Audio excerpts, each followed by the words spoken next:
Hello YouTube fans, here again. And I figure why not? Bring back the Enterprise with Star Trek Fee. I say it again, Star Trek Fee, the search for Snot. Okay, the search for Spock. Now after the success of Star Trek 2, The Wrath of Time, and we all know James Seymour wasn't going to appear in anymore. He decided it would call it a day if there was going to make any more, so basically they killed his character off. But it does, money talks, and at the time James Seymour was getting into directing. Think about it, a lot of years later he was the one that famously directed one of the best comedies at that time, being Three Men and a Baby.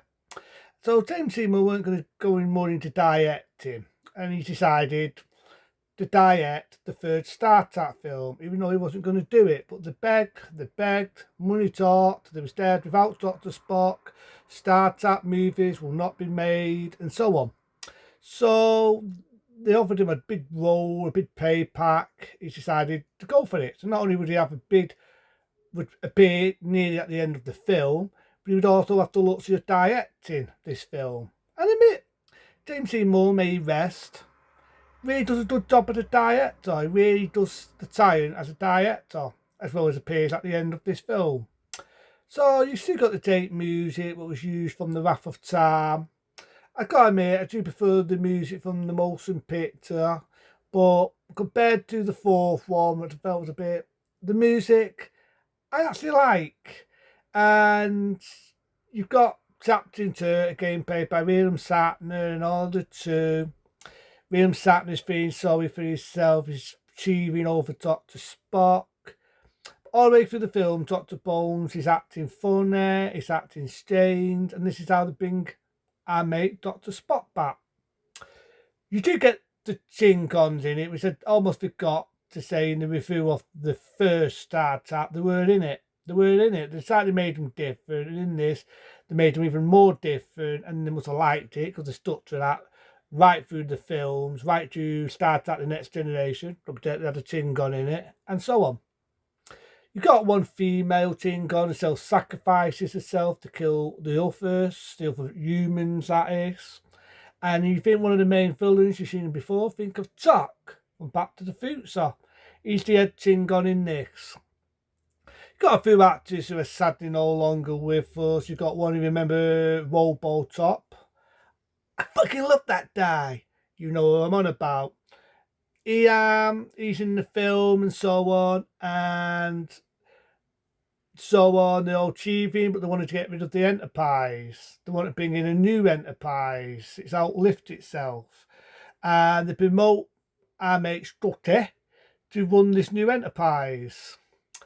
But because of Dr. Spock and the Tevans, they've decided that the terrorists, the planet, the Klingons want to take over it, and so they say, fuck you, basically, and they steal the Enterprise. Okay, they don't do that, but they might as well do. I always like the bit where Laura says, this is adventure, and they fly off, which I told to get a little bit of a punishment, and you get to that one.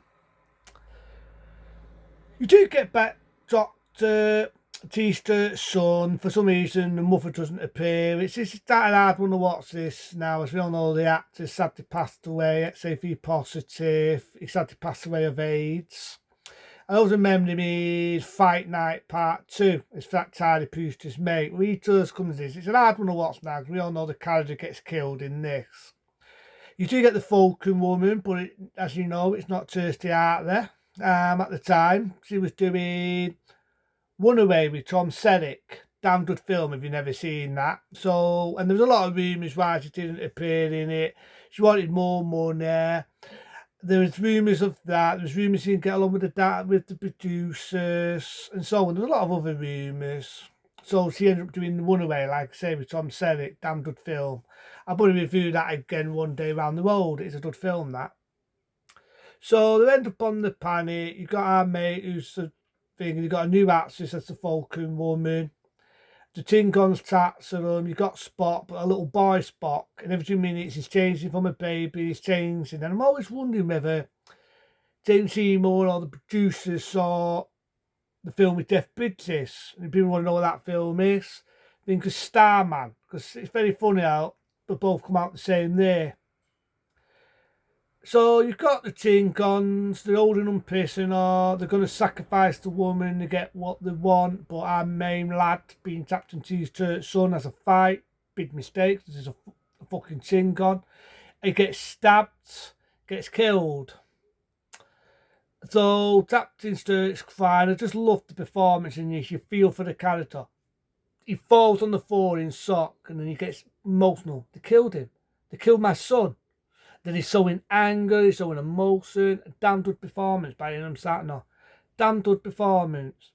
Of course, even though the second one was made a big amount of money, a lot of people was thinking it was too fine and so on, so they had to mile this one down a bit. But I still think it's good for what it is. So Captain Turk beams up. He has a fight with the main villain. But before that, the Tinkons sneak on the Enterprise. They decided, fuck it, we're going to use the Enterprise. Use it in style. So they bolt the Enterprise to kill the Tinkons. It's always quite funny when they do this one, which I will get to that one. So he's fighting the main character. And this is a bit where I've got to admit, I only wish they did that in Wrath of Time. Rather than having a dogfight, Time and Captain Turk, but it weren't to be. But I do like the fight in this. I love the bit where Captain Turk snaps up and says, I have had enough of you. And he kicks him and he falls to his death, the main villain.